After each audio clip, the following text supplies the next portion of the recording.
Do you have software or system training planned for your team? How will you execute that training? I suspect it'll look something like this. You'll ask the expert to give a 30-minute training to the rest of the team. That's enough direction, right? You're small. You don't need anything formal. Experience has taught me that training will be 15 minutes or 45 minutes. Almost guaranteed it will not be the 30 minutes.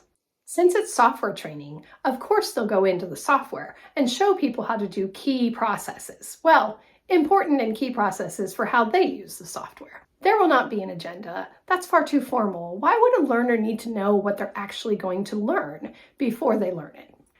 And because they're an expert, when they dive into that software, they'll navigate way too quickly. They'll explain no acronyms, and they certainly will not summarize what they've done.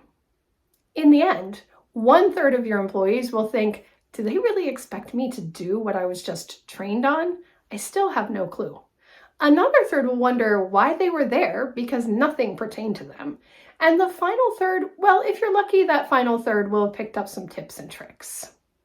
No one will give the training a 10 out of 10, but don't worry, you won't send out a survey for feedback because you're just too small for that. When you approach training as, we're not that big, why do we need to be that formal? I would ask you two things. First, where did you read that people who work in small companies learn differently than people who work in big companies? Last I learned, people generally learn the same way, and they need a framework for that learning. Secondly, even though you are a small company, you still are investing money when you put 10 people together in a room with a burden rate of $40 for a 30-minute training that goes 45 minutes, and then add on the 15 minutes for the coffee and snack at the beginning and the 15 minutes at the end for them to complain about how bad the training was.